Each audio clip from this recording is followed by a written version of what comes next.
Gustavo, queríamos charlar contigo, interesados en escucharte en esta recta final que ya se acerca inexorablemente el 27 de octubre. ¿Cuál es el escenario electoral y político que estás viendo por estas horas? Bueno, por un lado la ratificación de la diferencia que Alberto Fernández obtuvo en las elecciones primarias de agosto, de mínima, ¿eh? Posiblemente la diferencia se haya ampliado. De acuerdo a nuestro último estudio, esa diferencia hoy podría estar establecida en torno a los 22 puntos. Creo que el objetivo electoral de Macri va a consistir en por lo menos tratar de retener el porcentaje total, ¿no?, de los votos que obtuvo el 11 de agosto, y habrá que ver si Alberto Fernández puede llegar a subir incluso un poco más. Posiblemente veamos que La Baña, fundamentalmente a partir de una atracción electoral fuerte en los núcleos urbanos más importantes del país, va a tener una mejora, ¿no? Fundamentalmente, por ejemplo, en la provincia de Córdoba, La Baña va a mejorar de manera sensible su participación electoral. Y, a ver, la duda, digo, en términos electorales ya prácticamente no existe, ¿no? Porque, evidentemente, después de la elección de Mendoza viene Salta, que ahí lo que se presume que Gustavo Sanz va a ganar por amplio margen. El candidato del gobierno, que es Olmedo, a pesar de que no lo reconoce tanto como candidato propio, va a salir tercero más que probablemente. Así que esto de que una elección provincial puede ayudar a modificar el clima electoral, no lo modificó al principio de año, no lo va a modificar ahora. El gobierno está en una posición realmente muy comprometida en términos económicos y en términos políticos. La campaña electoral que está haciendo es una campaña electoral llamativa, ¿no? Esto que anuncia el gobierno, por ejemplo, respecto de la ley de instancia pública de los delitos de género, digo, planteando cosas que ya existen y planteando básicamente que en estos 4 años el gobierno dedicó 14 pesos por día solamente para atender la violencia de género, es como mínimo cuestionable, ¿no? Estamos viendo una instancia en la cual el electorado argentino prácticamente va a concurrir a las urnas sin sorpresa, porque la diferencia fue de tal magnitud que uno se queda pensando por allí en el mal diseño, ¿no?, del sistema de las PASO, porque nadie previó que un presidente en ejercicio, en busca de su reelección, pudiese ser derrotado tan ampliamente que la cuesta hasta la primera vuelta iba a ser realmente muy, muy difícil y muy dura, ¿no? Claro. Gustavo, buenas tardes. Me gustaría que pudiéramos profundizar este concepto que decías. La campaña del gobierno es llamativa por los anuncios que viene realizando, por las contradicciones que se plantean. Y entonces, ¿cuál sería el objetivo de hacerlo? Porque entendemos que nadie puede hacerse el distraído respecto de estos datos concretos que vos mismo estás mencionando, ¿no? La diferencia que resulta abrumadora. Bueno, posiblemente con mucho sentido común yo puedo entender que el gobierno no pueda decir, está bien, perdimos, ¿no?, para no desmoralizar. Y por otro lado hay que prestar mucha atención a la cosecha electoral, sobre todo para la Cámara de Diputados, que ahí me parece que puede llegar a estar en juego el quórum propio, porque ya creo que con seguridad el próximo oficialismo va a tener mayoría en ambas cámaras. Así que yo te diría que la campaña electoral presente es una campaña electoral amarreta en contenidos, conceptualmente. Por un lado, porque el gobierno pareciera no entender el cambio de contexto, ¿no? Plantean cosas como si ellos no hubieran gobernado estos 4 años. Se da una paradoja. Tenemos un presidente que actúa como candidato opositor y un candidato opositor que actúa como presidente, pidiendo prudencia a los gremios aeronáuticos que no hagan paro. Digo, es muy llamativa la Argentina de estos días, ¿no? Sobre todo porque pensando en un esquema de gobierno que quizás no estaba preparado para ganar todo lo que ganó hace 4 años, que tampoco estaba preparado para gobernar lo que ganó hace 4 años, y que evidentemente tampoco estaba preparado para perder de la manera que perdió. Esa negación del resultado electoral todavía lo vemos en esta actitud electoralista del gobierno, cuando en realidad debiera haber tomado con mucha responsabilidad democrática el camino para generar mayor gobernabilidad hasta el 10 de diciembre. Claro.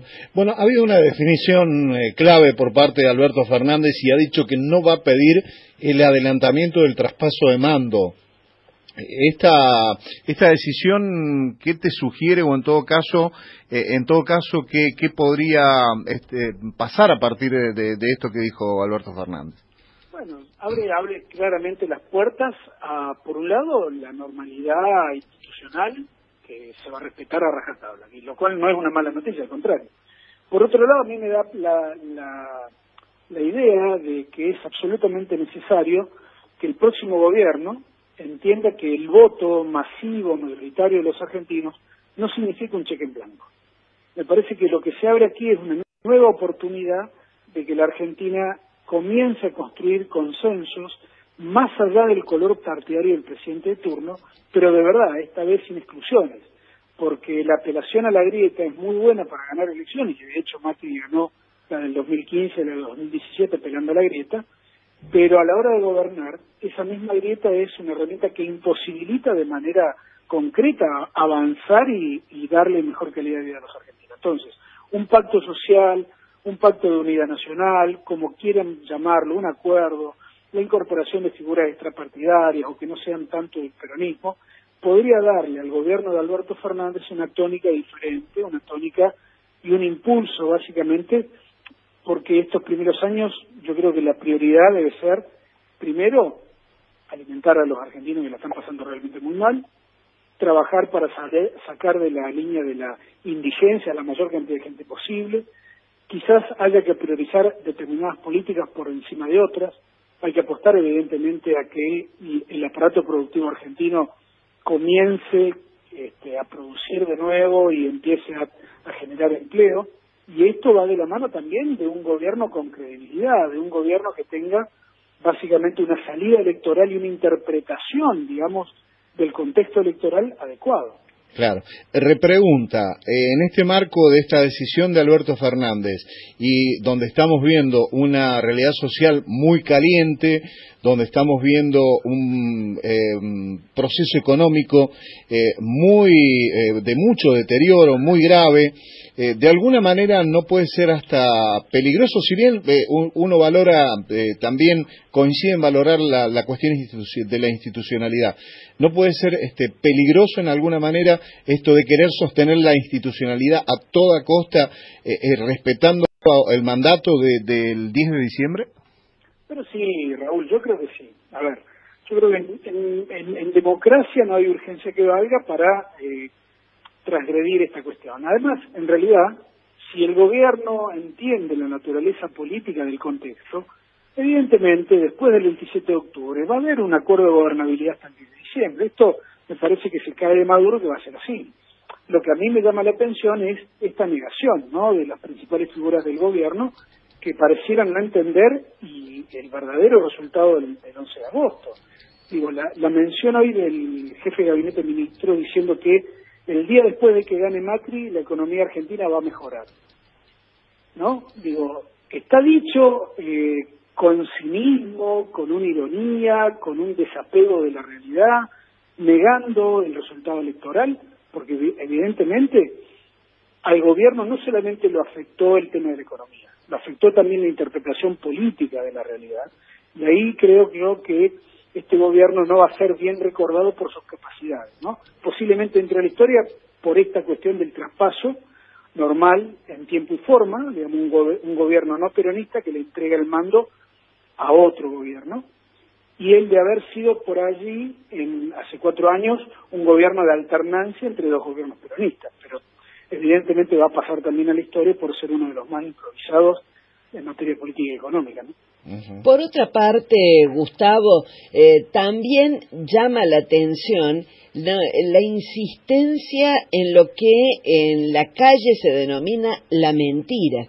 Decir una cosa cuando está pasando otra. O es que no entienden, parecieran no entender el resultado de lo que pasó el 11 de agosto, o es la voluntad de querer construir una burbuja en función de la cual se debiera votar. No, yo creo que ellos apelan al núcleo duro de sus votantes, básicamente para preservar el porcentaje electoral que obtuvieron hace 4 años, en la elección del 11 de agosto, ¿no? Ese 32% me parece que es el botín o el horizonte electoral que la fuerza del oficialismo tiene hoy. Claramente, para que esta elección se pierda o que haya una elección donde Macri triunfe sobre Alberto Fernández, deben darse condiciones realmente extremas. Por un lado, que la inflación baje, que el dólar baje, que la economía pase a ser una noticia de segundo o de tercer orden, ¿no? Y eso ya sabemos que no va a pasar. Claro. En segundo lugar, debiera cometer Alberto Fernández en una enorme cantidad de errores, y estamos viendo que justamente él es el que más prudente está transitando estos días, de manera más conciliadora, hablando con todos los sectores. Incluso la publicidad electoral de ese espacio es una publicidad que incluye, ¿no?, a todos. En cambio, la publicidad del gobierno es una publicidad que va a un nicho, ¿no?, que excluye, digamos, a un sector. Y después tenemos esta idea, que a mí me parece interesante también, resaltar que los argentinos, en general, no votamos a favor de Alberto Fernández, sino en contra de Macri. Creo que allí vamos a encontrar una de las claves, porque toda la ansiedad y las expectativas para salir de la crisis van a ser transferidas de manera inmediata hacia la figura de Alberto Fernández. Y esto puede llegar a ser un problema, porque básicamente lo que estamos viendo es, por ejemplo, en todos los países de la región, siempre sucede que el presidente electo cree tener muchísima más fuerza o fortaleza para resolver los problemas, y cuando llega al gobierno se da cuenta que las herramientas con las que cuenta son realmente muy malas o muy pocas, ¿no? Entonces ahí se produce una caída en las expectativas brutal que termina perjudicando la imagen de los gobiernos. Esto lo estamos viendo prácticamente en todos lados. Ojalá Alberto Fernández tome nota de esto, ojalá su equipo de gobierno tome nota, porque me parece que es trascendental. ¿Por qué? Porque no todos los procesos electorales brindan una oportunidad como este de empezar de nuevo, ¿no? La Argentina ha tenido distintos proyectos políticos que por H o por B no han podido consolidarse y superarse en el tiempo. Y me parece que en esta ocasión ojalá tengamos la posibilidad de ver un Alberto Fernández que tome decisiones en esa dirección. Muy interesante. Gustavo Córdoba, muchas gracias. No, gracias a ustedes. Hasta luego.